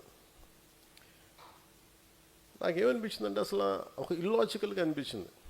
అంటే ఒకళ్ళు మనం ఎదగాలి అంటే ఒకళ్ళు జైలుకి వెళ్ళిపోవాలి, మనం ఎదగాలంటే వాళ్ళు భౌతికంగా ఇక్కడ ఉండకూడదు. ఇలాంటి దౌర్భాగ్యపు ఆలోచన మీద ఒకటి పార్టీ పెట్టాడంటే వాడు ఎంత దిగజారుడు వ్యక్తి ఏంటో చెప్పండి. నాకు అనిపించింది ఇలాంటి దిగజారుడు ఆలోచన నాకు ఉండవా, నాకు కూర్చోబెట్టి వదిలేసాను. అయిపోయిన తర్వాత మళ్ళీ ఆయన కలవడానికి వెళ్ళినప్పుడు నాకు నిజంగా బాధ కలిగింది. అరే పాపం ఆయన చూసిన తర్వాత ఈరోజు భవిష్యత్తు చాలా ప్రశ్నార్థకంగా మారిపోయింది, అయోమయంగా మారిపోయింది. ఉద్యోగులు బాధపడుతున్నారు, రైతాంగం బాధపడుతుంది, రోడ్లు లేవు, రోడ్లలో గుంతల్లో నీళ్లు పడితే చేపలు పట్టుకునే రోజులు ఇవన్నీ. అలాంటి పరిస్థితుల్లో ఎవరన్నా మాట్లాడితే కేసులు పెట్టే సోషల్ మీడియా కానీ ఇంకోటి కానీ కేసులు పెడతా ఉంటే ఆ ఇంట్లో ఆడపడుచుని తిట్టే వ్యక్తులు, ఇలాంటి అందరి మధ్యలో మాట్లాడాలంటే భవిష్యత్తులో ఏం చేస్తారు, 30 సంవత్సరాలు వీళ్ళే ఉంటారంట, ఏం చేస్తాం. ఐఏఎస్లు ఐపీఎస్లు అందరూ కూడా ఇష్టారాజ్యం తిట్టేసేవాళ్ళు. అలాంటి పరిస్థితుల్లో నాకు ఒకటే అనిపించింది, నా వ్యక్తిగత ఎదుగుదల కంటే కూడా దేశం రాష్ట్రం ఎదుగుదల చాలా చాలా అవసరం, ప్రజల తాలూకు భద్రత చాలా అవసరం అనిపించింది. సో నాకు ఆ రోజు చంద్రబాబు గారితో మాట్లాడి రావడానికి ఆ నిర్ణయం చెప్పడానికి నాకేముంది సమయం, ఆయన నాకేమి ఇది చెప్పు అది చెప్పు నేను చెప్పలా, మన అండగా ఉండాల్సిన సమయం అనేది నేను అర్థం చేసుకున్నాను. ఆ జైలు నుంచి బయటకు వచ్చినప్పుడు నా మైండ్లో ఎంత ఉందో మీరు చెప్పండి. మీకు రాజమండ్రి జైలు నుంచి ఆ రోడ్డుకి రావడానికి మీకు ఎంత ఉంటుంది, 2 నిమిషాలు ఉంటుందా, 2 మినిట్స్, కరెక్ట్గా ఒక 120 సెకండ్లు.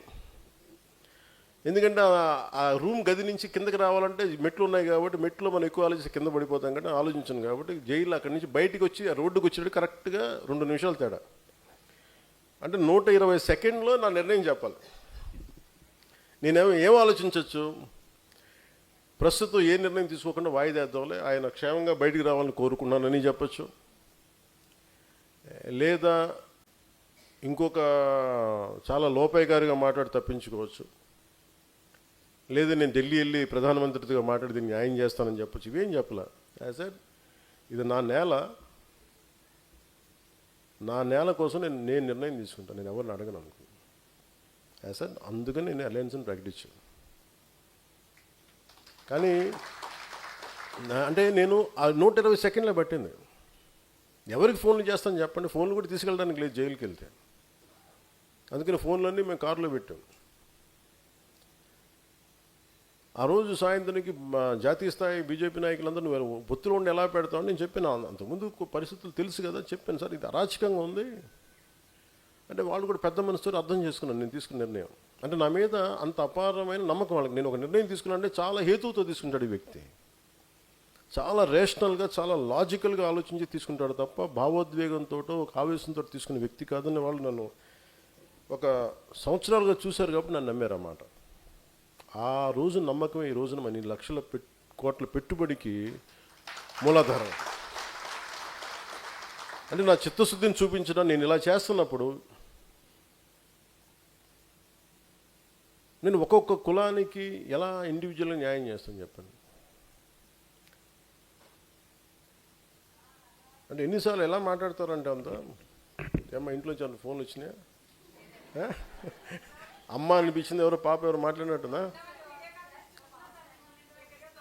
ఓ అదే, కూర్చోండి. Thank you.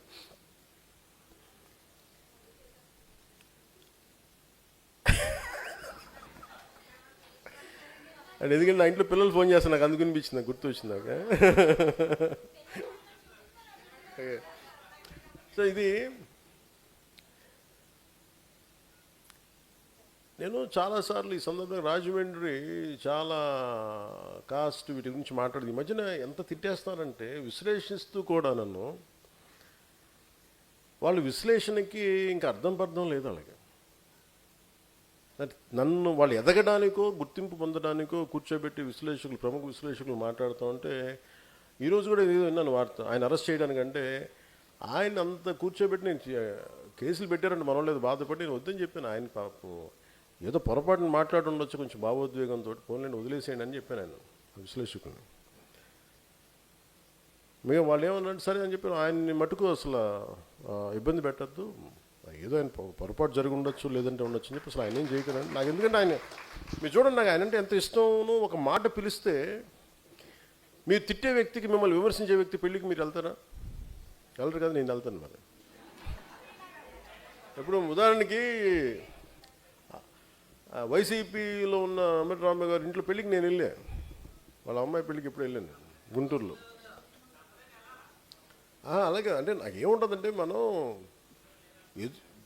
ఒక పెళ్ళికో లేదంటే ఒక కొన్ని పనులకో మనం పబ్లిక్ కర్టసీ కోసం కొన్నిసార్లు మన గౌరవప్రదంగా వెళ్ళాలి, మన తిట్టిన వాళ్ళని కూడా వెళ్ళాలి.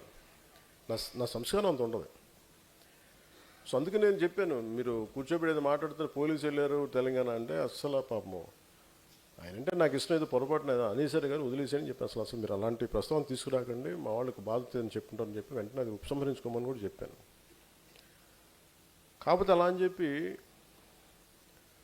కొన్ని వెబ్సైట్స్ కానీ కొంతమంది వ్యక్తులు పదే పదే దాడి చేస్తుంటారు, వాళ్ళ మీద ఖచ్చితంగా యాక్షన్స్ ఉంటాయి.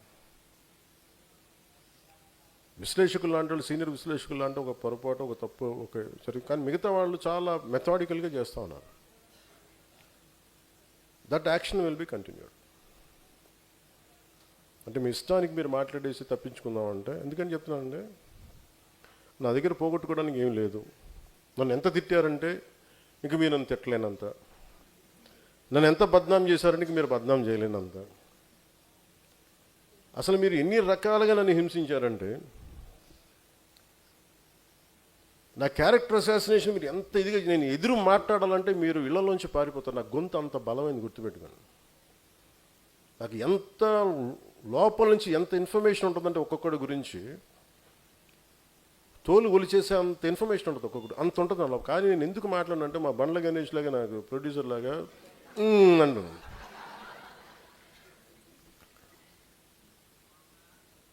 ఎందుకు చెప్తా అంటే అసలు ఎంతని కూడా పెట్టుకుంటూ వదిలేదు. కానీ నాకు ఇప్పుడు ఏమనిపించిందంటే, as we are building an organisation, very committed discipline organisation, మన ఫైట్ కూడా స్ట్రక్చర్డ్గా ఉండాలి.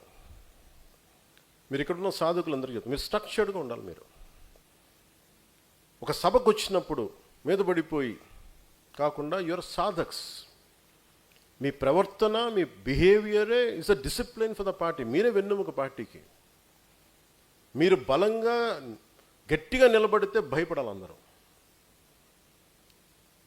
మీరు ఒక్కొక్క 200 మందిని 100 మందిని మీరు మెంబర్షిప్ చేయగలిగారని మీరు ఎంత కదిలించి ఉండాలి, ఒక్కొక్కడిని ఎన్ని చెప్పు ఉండాలి. నేను అది గుర్తించాను మిమ్మల్ని. దాంట్లో ఒక 100 రూపాయలు 400 రూపాయలు నేను చూడాల, ఎంతమందిని మీరు కన్విన్స్ చేసిన ఇలా మాట్లాడాలి. నాదెండ్ల మనోహర్ గారి నియోజకవర్గం తెనాల్లో ఆయన టైలరింగ్ వృత్తి చేస్తారు. ఆయన పేరెంట్ సార్ నాగరాజు గారు అంట. ఆయన టైలరింగ్ వృత్తి చేస్తా, పొద్దునుంచి సాయంత్రం టైలరింగ్ చేసి, సాయంత్రం ఒక 4 గంటలు అందరి ఇళ్ళకి వెళ్ళి పార్టీ సిద్ధాంతాలు చెప్పి మెంబర్షిప్ చేశాను. వాళ్ళు ఎవరు పేర్లు తెలియదు, నాకు తెలుసు వాళ్ళందరి పేర్లు. మీరు అందరూ అనుకోవచ్చు నా పక్కన ఉన్న దుర్గేష్ గారి పేరు, మనోహర్ గారు, లేదు నాకు తెలుసు, మీ అందరి పేర్లు తెలుస్తుంది నాకు. ఎందుకంటే నేను కూర్చోబెట్టి నేను చదువుతూ ఉంటాను, డేటా తెప్పించుకుంటాను. ఇలా ఉంటుంది డేటా నా దగ్గర. ఒక్కొక్కళ్ళది పేర్లు పెట్టి పిలిపించుకుంటాను. ఏం చేశారు వీళ్ళు, నేను ఎందుకు ఈ మీటింగ్ పెట్టానంటే 2000 చేసిన వాళ్ళని పిలవాలి, 3000 చేసిన వాళ్ళు పిలవాలి, 10 చేసిన వాళ్ళు వదిలేయాలని నేను చెప్పాను. ప్రతి ఒక్కళ్ళని చేసిన కూడా నేను కలుస్తాను అందరినీ. ఎందుకంటే ఈరోజు నేను సంపాదించే సంపాదన మీరే. 1000 కోట్లు నాకు అవసరం లేదు, కానీ 20,000 మంది నా సాధకులు, 21 లక్షల మంది నా ఉద్యమిలు చాలు నాకు. నేను సంపాదించుకున్నాడు అంటే ఒక దేశం, ఒక 10 మంది ఉగ్రవాదులు కూర్చొని దేశాన్ని వణికిస్తూ ఉంటే, అలాంటిది మీరు 20,000 మంది మీరు కూర్చొని మీరు బిగిన ఒక మాట పైన ఉంటే మీరు ఎంతో మార్పుని పట్టుకు రాగలరు. ఎంతని మందిని ఎలాంటి గుండాయిసనైనా కీళ్ళు కాళ్ళు వంచి మీరు కూర్చోబెట్టగలరు. మీ శక్తి మీకు తెలియదు, అంత బలంగా ఉంది. సో నాకు ఐ నీడ్ డిసిప్లిన్. ఈ మాట మాట్లాడాలి, ఎందుకు మాట్లాడతాం, ఈ మాట మాట్లాడకూడదు, ఎందుకు మాట్లాడడం. ఒక విశ్లేషకులు కూర్చోబెట్టి ఒక తప్పు మాట్లాడితే దాన్ని ఖండించాలి, ఎంతవరకు ఖండించాలి, తెగేదాకా లాక్కూడదు. ఒక మాట చెప్పాలి, కానీ దాంట్లో కొంత క్షమ ఉండాలి, కరెక్షన్ ఉండాలి. ఇవన్నీ నేను I want to train all of you in that. నాకు తీసుకెళ్ళడానికి ఏమీ లేదు, నేను పోతే ఈ ఉంగరం కూడా నాతో పాటు రాదు. కానీ నేను వదిలేది నా భావాన్ని వదిలేళ్తాను ఇక్కడ. సో నేను కోరుకుంటుంది అలాంటిది. ఎందుకంటే ఏం చేస్తాను ఫైనల్గా, నేను ఈ రోజున కూర్చోబెట్టి ఈ రోజున మాట్లాడుతున్నప్పుడు, గోదావరి నది శుద్ధి గురించి మాట్లాడుతున్నప్పుడు నేను మర్చిపోవచ్చు, వెళ్ళిపోవచ్చు. కానీ మీరు ఇంట్లో బిడ్డలు ఫోన్లు చేస్తాం తల్లులకి, ఆ బిడ్డల భవిష్యత్తుకు మంచినీళ్ళు అందించాలి, ఒక కలుషితం లేని గాలి అందించాలి. వాళ్ళు రేపు పొద్దున్న ఏదైనా వస్తే ఉద్యోగ అవకాశాలు కావాలి, ఉపాధి అవకాశాలు కావాలి, వీటి గురించి నా ఆలోచన. అందరూ అడుగుతారు, ప్రధానమంత్రి గారు మీకు ఏం మాట్లాడతారు, ఎందుకు వస్తారు. నేను ఇవే మాట్లాడుతాను ఆయనతోటి. నేను మాట్లాడేదల్లా దేశ భవిష్యత్తు గురించే మాట్లాడతాను. అంతేగాని వాళ్ళని అరెస్ట్ చేయండి సార్, మోదీ గారు వీళ్ళని మా ఆంధ్రప్రదేశ్లో ఒక మాజీ ముఖ్యం ఆయన అరెస్ట్ చేయించండి సార్, అమిత్ షా గారు వాళ్ళని అరెస్ట్ చేయరా. నాకు ఎంత హాస్యాస్పదంగా ఉంటుందంటే, ఎంత సిలీగా ఉంటుందంటే, ఇంత దిగజారిపోయారు ఏంట్రా బాబు అనుకుంటా. ఆ స్థాయి వ్యక్తుల దగ్గరికి వెళ్ళి ఒక ఖగార్ ఆపరేషన్ సమర్థవంతంగా నడిపిన ఒక అమిత్ షా గారి దగ్గరికి వెళ్ళి ఆర్టికల్ 370ని తీసుకెళ్ళి భారతదేశం సంపూర్ణ విలీనం చేసిన వ్యక్తి బెంగాల్లో కూర్చోబెట్టి మాట్లాడితే, ఇది మీరు హిందువుల పార్టీ అంటే కూర్చోబెట్టి ముస్లిం సమాజం కూడా బలంగా ఓట్లేసి అంత నమ్మకం సాధించారు అక్కడ. అలాంటిది నిజంగా మనస్ఫూర్తిగా చెప్తున్నాను. అంత నేను సనాతన ధర్మం అంటే చాలామంది ఏమనుకుంటారంటే, కూర్చోబెట్టి వీడు మూర్ఖమైన హిందూ ముస్లిం బతికినప్పుడు అట్లా ఎందుకు అనుకుంటామా? మిమ్మల్ని మీరు ఎందుకు వచ్చారు, మీరు అర్థం చేసుకున్నందుకు మిగతా వాళ్ళు అర్థం చేసుకుంటే అసలు నన్ను ఆ మాట మాట్లాడతారా హసీనా గారు? నేను ఇలాంటి కూర్చోబెట్టి మాట్లాడే వ్యక్తులతో నేనంటే వెళ్ళి, సార్ ఆయన అరెస్ట్ చేయండి సార్, ఇంత దిగజారుడుగా మాట్లాడతాను. దానికి కథనాలు మళ్ళీ విశ్లేషకులు, ఇప్పుడు చెప్పండి, ఇప్పుడు మనం ఏం జరిగి ఉండొచ్చు అంటారు. అది యాక్చువల్గా ఏం జరిగిందంటే అండి, ఆ రోజున ఢిల్లీలో మీకు గుర్తే ఉండదు, పవన్ కళ్యాణ్ ఆ రోజున అక్కడి నుంచి హైదరాబాద్ వెళ్ళారు ఫ్లైట్లో, వారిని కలవటం జరిగింది. ఆ జరిగిన 32 నిమిషాలు 29 నిమిషాలు 34 సెకండ్లలో 4 నిమిషం 32 సెకండ్లో ఇది లేవనెత్తారంట. ఆయన 6 నిమిషాల మటుకు లేదు, దీన్ని ఖండించారు. ఇంత గొప్పగా చెప్తారు మహాన్మాడు. వీళ్ళందరూ కింద కూర్చున్నాను చెప్పండి. ఓకే ఓకే ఓకే అండి. నేను మనోహర్ గారికి చెప్పను నేనేం మాట్లాడాను, ఆయనకేం తెలుస్తుంది. ఏం మాట్లాడతాం నిజంగా ఆ స్థాయి వ్యక్తులు ఏం మాట్లాడతాం అంటే, నేను కోర్టులు చెప్పాలండి, ఈ దేశ ప్రధాన న్యాయమూర్తులకి ఒక మాజీ ముఖ్యమంత్రి ఇన్ని కేసులు పెట్టాడు అని నేను చెప్పాలా? ఆంధ్రప్రదేశ్ హైకోర్టు న్యాయమూర్తులకి నేను చెప్పాలా? వాళ్ళకి తెలియదా? సిబిఐ కోర్టులకి నేను చెప్పాలా? వాళ్ళకి తెలీదా ఎవరు దోషులో ఏం చేస్తున్నారో తెలియదా? ఆగమ్మ విను.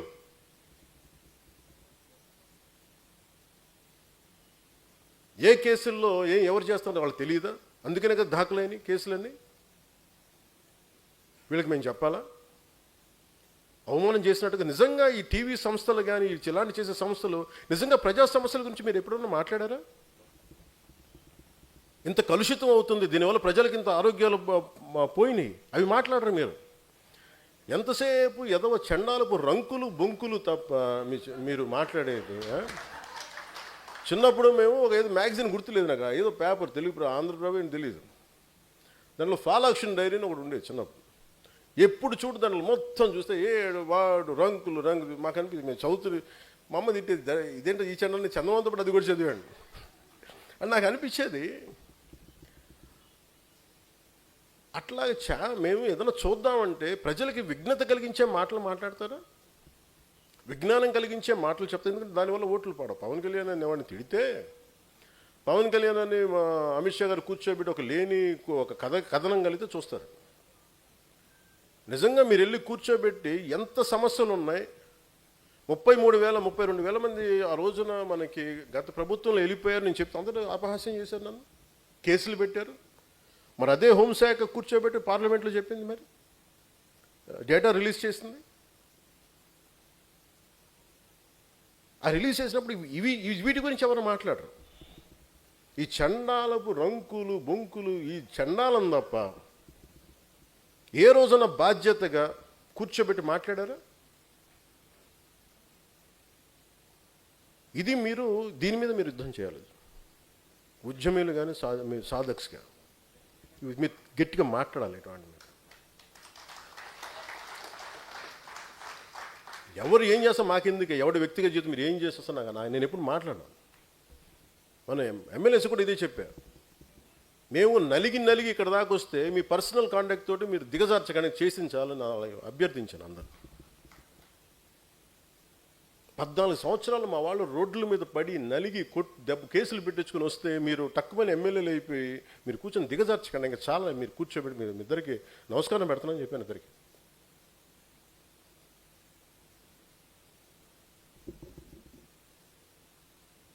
అంటే నేను అనుకుంటాను, నేను డిసిప్లైన్డ్గా నడపాల్సిన పార్టీని.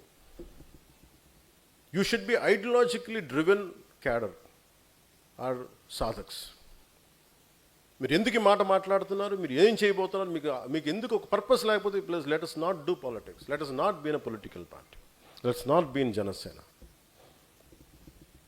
కేరళలో ఎందుకు జనసేనకు వచ్చారు? అక్కడ నా కులం ఉంది. అక్కడ తమిళనాడులో మురుగన్ మానాడికి వెళ్తే అక్కడ 10 లక్షల మంది అక్కడ కూర్చోబెట్టి నా కులం ఉంటుందా? మన భావాల్ని మనం అర్థం చేసుకునే వ్యక్తులు ఉంటారు కాబట్టి వస్తారు. ఎక్కడో తమిళనాడుకి వెళ్తాను, ఎక్కడో మన మహారాష్ట్రకి వెళ్తాను, ఎందుకు వస్తారు అక్కడికి? తెలంగాణలో కూర్చొని ఒక ఎంపీటీసీలుగా గెలుస్తారు, లోకల్ బాడీస్లో గెలుస్తారు. వాళ్ళు నన్ను వచ్చి కలవను కూడా కలవాల, కానీ జెండా పెట్టుకుని గెలిచేశారు, గుర్తుకు పెట్టుకుని గెలిచేశారు చాలామంది. అంటే భావం తాలూకు గొప్పది, భావ తీవ్రత అంత గొప్పది. ప్రజా యుద్ధ నౌకని గద్దర్ గారు కూర్చోబెట్టి నన్ను ఎందుకు ఇష్టపడతారు? ఒక దళిత కులానికి చెందిన ఒక మహాకవి, ఒక మహాగాయకుడు నన్ను చూసి ఎందుకు ఇష్టపడతారు? భావాన్ని చూసి ఇష్టపడతారు.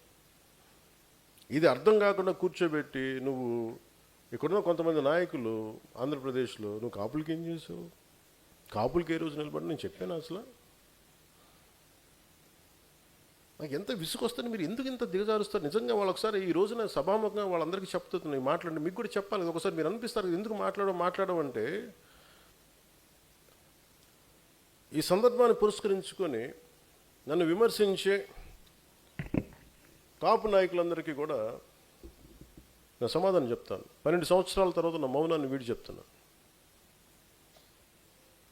నేను ఎప్పుడూ వచ్చింది ఒక కులం కోసం రాలా. కాపు నాయకులందరికీ ఇబ్బంది ఉందని చెప్తున్నాను. నేను ఒక కులం కోసం రాలా. నా దేశం కోసం వచ్చాను, నా నేల కోసం వచ్చాను, నా రాష్ట్రం కోసం వచ్చాను. మీరు నన్ను ఒక కుల నాయకుడిగా పెట్టాలనుకుంటే ఒక పని చేస్తాను. నన్ను విమర్శించే కుల నాయకులందరికీ కూడా, కాపు కుల నాయకులందరికీ మీ గురించి ఒక చక్కటి వివరణ ఇస్తాను. మీరే ముఖ్యమంత్రి అభ్యర్థిగా మీ అందరూ ఏకాభిప్రాయం సాధించండి. నన్ను విమర్శించే వాళ్ళందరూ ఒక ఏకాభిప్రాయాన్ని సాధించాలి. ఈ మధ్య నన్ను విమర్శిస్తున్న నాయకుడిని మీ పని చేయండి, మీరే ముఖ్యమంత్రి అభ్యర్థిగా మీరు ప్రకటించుకోండి, మీరు నిలబడండి. సంపూర్ణంగా మీ వెంట ఉండే ఎంతమంది కుల సభ్యులు ఉంటారో వాళ్ళందరితోటి మీరు ముఖ్యమంత్రి అయిపోయిన సంతోషం. నేను కూడా మీకు కంగ్రాచులేట్ నోట్ పంపిస్తాను. మీరు ముఖ్యమంత్రి నా మీద కూడా కేసులు పెట్టుకోండి, గతంలో వీడు ఇలా చేశాడని చెప్పి, ఇబ్బంది లేదు నాకు.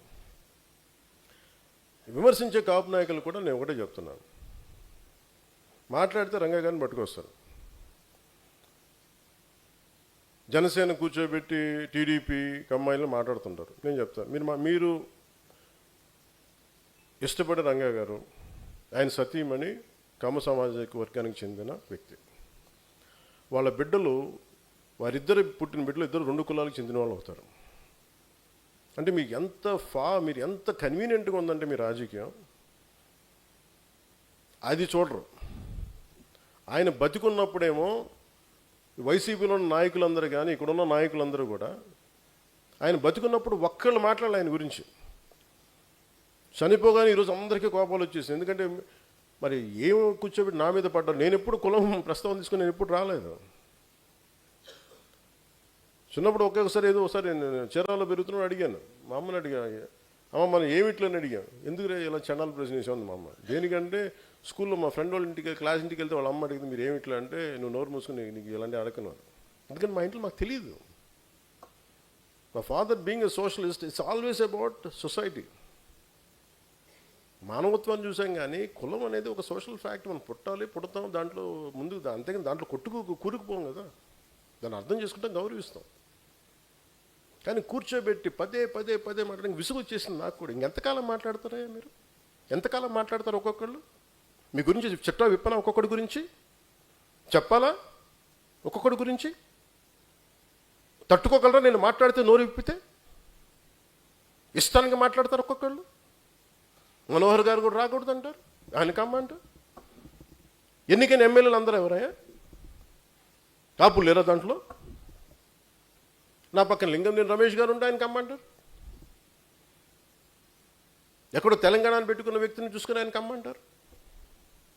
ఇంకెవరు ఉండకూడదు. ఇప్పుడు హసీనా కూర్చోబెట్టి కాపులు అండి, ఏం తెలియ. Thank you.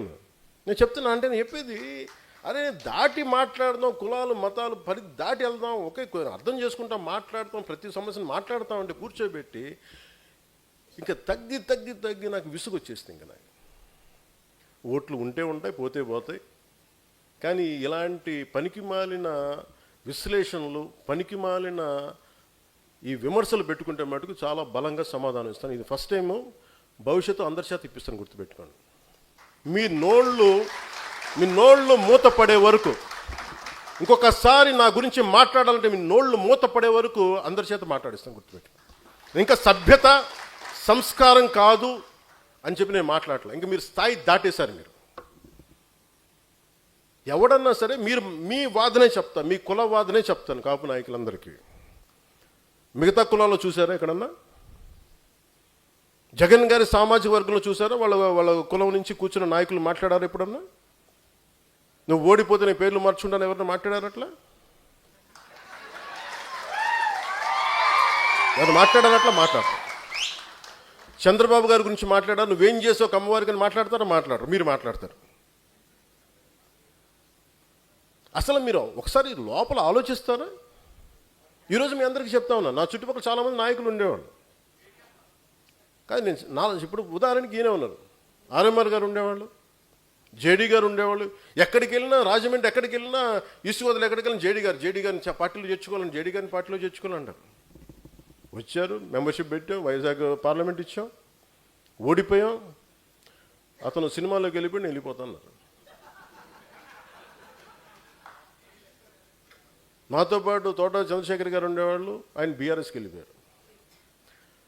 ఇప్పుడు మీరందరూ 3,000 మంది, ఇన్ని వేల మందికి పదవులు వచ్చినాయి. ఎందుకు వస్తాయి? మీరు నిలబడ్డారు కాబట్టి పదవులు వస్తాయి. వాళ్ళు ఉండుంటే వాళ్ళందరూ రాజ్యసభ సభ్యులు అయిపోయాలేమో నాకేం తెలుసు, పార్లమెంట్ సభ్యులు అయిపోయి నాకేం తెలుసు. ఇవన్నీ వదిలేసి నా పక్కన ఆయన నిలబడితే కూర్చోబెట్టి మనోహర్ గారు సాగు కొడతా ఉంటారు నన్ను కూర్చోబెట్టి. నేను మీకు ఈరోజు చెప్తున్నా, నన్ను విమర్శించే కాపు నాయకులందరికీ నేను మనోహర్ గారిని పెట్టుకుంటా, మీరు ఏం చేస్తారో చేసుకోండి. ఎందుకంటే అలాగే మీకు నా పక్కన రమేష్ గారు ఉన్నారు. ఆయన ఎందుకు వచ్చారు? నేను గెలిచినప్పుడు రాలా. 2014 తర్వాత నేను కులాల ఐక్యత అనే ఒక సామాజిక సత్యాన్ని నేను అర్థం చేసుకున్న వ్యక్తి. ఆయన అన్నది ఏంటంటే, మేము విజయవాడలో మేము గొడవలు చూసాం సార్, కులాల మధ్య వ్యాపారం అన్ని అంటే మానవ సంబంధాలు దెబ్బతింటాయి, నాకు మీ భావం నచ్చింది నాకు, అందుకని నేను మీకు అండగా నేను ఉంటాను సార్. నేను పాపం ఆయన నా పక్కన ఉన్నప్పుడు నేను ఎప్పుడు టీడీపీ సపోర్ట్ చేసిన, టీడీపీతో గొడవ పెట్టుకుని ఆయన పక్కనకి వస్తే అందరూ ఆయన కూర్చోబెట్టి ఆయన సామాజిక వర్గంతో తిట్టి ఈరోజు కూర్చోబెట్టి మాట్లాడితే, పాపం నేను వచ్చినప్పుడు ఆయన నాతో పాటు ఉన్నప్పుడు నేను టీడీపీకి వ్యతిరేకంగా టీడీపీకి నేను ప్రో లేను. 2019లో ఆయన 14-15 తర్వాత నేనంటే ఇష్టం ఆయనకి వ్యక్తిగతంగా, ఎందుకంటే ఆయనకి నేను హీరోగా ఇష్టం, ఆయనకి నా సినిమాలకి ఆయన అభిమాని, నాకు అభిమాని, పొలిటికల్గా నా భావజాలను కూడా ఆయన అభిమాని.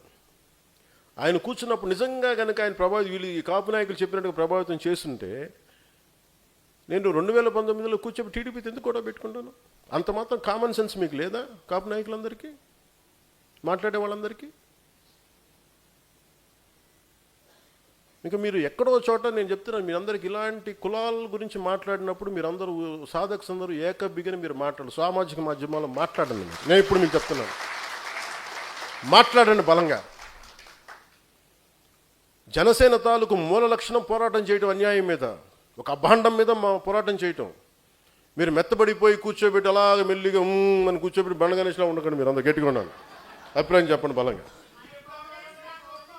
ఎందుకంటే చెప్తున్నాను, నేను కొన్ని నిర్ణయాలు తీసుకుంటాను, నా దేశ సంక్షేమం కోసం తీసుకుంటాను, మన దేశ సంక్షేమం కోసం, లేదంటే మన రాష్ట్రం కోసం తీసుకుంటాను, మనందరి భవిష్యత్తు కోసం తీసుకుంటాను. నేను మళ్ళీ చెప్తున్నా, మీరందరూ కులాల చట్టాల్లో కూరుకుపోకండి. కులం అనే సామాజిక సత్యాన్ని గుర్తించండి, మతం తాలూకు గౌరవాన్ని పాటించండి, మీ మతాలను ఆరాధించండి, ఎదుటి మతాన్ని గౌరవించండి, చట్టాలను గౌరవించండి. అంతేగాని కూర్చోబెట్టి మనమే వైలేట్ చేసి మనమే తీసేసుకొని ఇంకా సమాజాన్ని విడగొట్టిన చండాలను చాలు, ఇంక కలపడం మీద దృష్టి పెట్టండి. అందరూ సాధకులుగా నేను ఇచ్చే మీకు సలహా నేను మీకు ఇదే. ఎందుకంటే మీరు వాడు గుర్తుపెట్టుకోండి, హసీనా గారు మీరు ఎన్ని మెంబర్షిప్స్ చేశారమ్మా? ఓకే, ఆవిడ 200 మందికి ఆవిడ నాయకురాలు. ఆవిడ 200 మందిని కదిలించగలదు. ఆవిడ బలం. అలాగే మీరు 20,000 మంది పైచిలుకు సాధక్స్ ఉంటే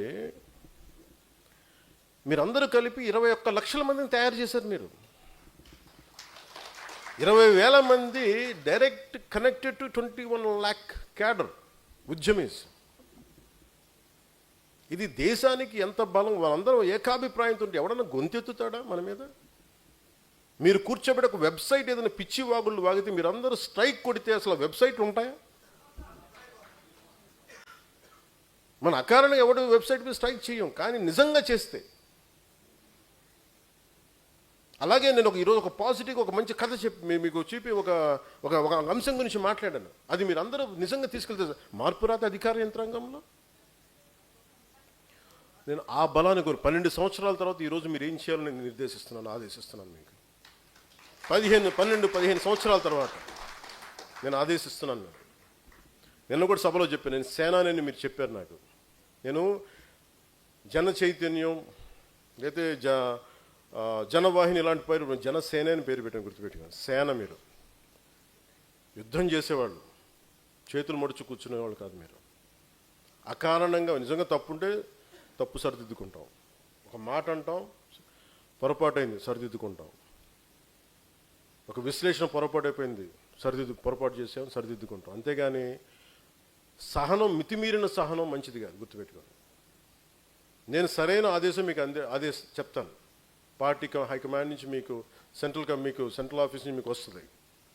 యు రెస్పాండ్ యాజ్ వన్. ఒక బీహై ఉంటుంది చూసారు, ఒక తేనెటీగల సమూహం, అలా రెస్పాండ్ అవ్వండి అంతే. అలాగే స్థానిక బాడీ ఎన్నికల్లో మీరు బలంగా ఉండండి. మీరు గత ప్రభుత్వంలో మీరు నిలబడినప్పుడు అందరూ గర్భిణీతో ఉన్న ఆడబిడ్డ వెళ్ళి పంచాయతీ నేను గెలుస్తాను, మా అన్నయ్య చెప్పాడు చేస్తానని చెప్పి వెళ్ళిచ్చారు. అంత నిలబడ్డారు. ఆ పోరాట స్ఫూర్తి, ఆ పోరాట పటిమ మీరు మర్చిపోకండి. అది మటుకు మర్చిపోకండి. రోడ్ల మీద కేసులు ఏదైనా పెడితే కూర్చోబెట్టి ఎదుర్కొన్నారు మీరు అందరూ. అలాగే ఒక రౌడీలు ఉంటారమ్మా, మీరు ఇంతమంది వీధి రౌడీలు ఉంటారు, మీరు అందరూ కూర్చోబెట్టి ఒక గొంతు ఏంట్రా మాట్లాడుతున్నాం అంటే ఎవరు ఆగుతారు? 20 మీ ఊళ్ళోనే, మీ జిల్లాలో, మీ పేటలోనే, మీ ఏరియాలోనే 15 మంది 100 మంది కూర్చోబెట్టి గొంతెత్తితే అసలు రౌడీ మొక్కలు ఉంటాయా? అది మీరు తీసుకోండి. మీ బలం ఇస్తున్నాను నేను మీకు, మీ తరపు నేను ఉన్నాను. ఒక స్థాయికి ఏం ఉండాలంటే మీకు పవన్ కళ్యాణ్ అవసరం ఉండకూడదు. మీరు 100 మంది గొంతెత్తితే, మీ 20,000 మంది గొంతెత్తితే 5 కోట్ల మంది యంత్రాంగం నడిపే యంత్రాంగం భయపడాలి, కదలాలి. అది మీకు ఇస్తున్నాను, నేను కోరుకుంటుంది అది. ఇప్పుడు దాకా మనం పడింది చాలు. ఇంకా మనల్ని కులాలుగా, ప్రాంతాలుగా ఇంకా కూర్చొని వేరు చేద్దామంటే వీల్ రిటాలియేట్. అది కూడా ఎలా చేస్తామంటే చాలా పద్ధతిగా మాట్లాడదాం. ఒక్కొక్కళ్ళ గురించి చాలా పద్ధతిగా మాట్లాడదాం, విశ్లేషించండి. మీరు కూడా నేను ఎందుకంటే 10 సార్లు మాట్లాడిన ఇవన్నీ ఒకే ఒకసారి మాట్లాడు. ఎందుకంటే మీకు డైరెక్షన్ నేను ఇస్తాను. నేను ఎందుకు చెప్పాలని వచ్చిందంటే మిగతా వాళ్ళ గురించి మాట్లాడటం, ఇంకా నన్ను కులపరంగా తిట్టింది చాలు, ఇంక మీరు నోళ్ళు ఆగాలి, ఇంక మీకు చాలు. నేను ఇప్పుడు దాకా మీకు చాలా లాంగ్ రోప్ ఇచ్చాను. కాపు కుల నాయకులందరూ కూడా ఇష్టానికి మాట్లాడారు. మీరు ఇష్టానికి, అకారణంగా పల్లెత్తు మాటం లేదు నేను మిమ్మల్ని ఎప్పుడు ఒక్క మాటంలా. మీరు మా భావజాలానికి, జనసేన భావజాలానికి సంతోషం వస్తే మద్దతు తెలపండి, లేదా మౌనంగా ఉండండి అంతే. ఇష్టారాజ్యంగా మాట్లాడితే మీరు ఏ ఆధారాల మీద మీరు నుంచున్నారు, ఆ ఫ్రేమ్వర్క్ అంతా నేను ఎక్స్పోజ్ చేస్తాను, గుర్తుపెట్టుకోండి. మీరు నాతో గొడవ పెట్టుకున్నంత వరకు మీరు బలవంతులు. నేను గొడవ పెట్టుకున్న తర్వాత మీరు అసలు మీకు మూలాలు ఉండవు, గుర్తుపెట్టుకోండి. నేను అంత తెగించేస్తుంటాను, అక్కడి దాకా తీసుకురాకుండా.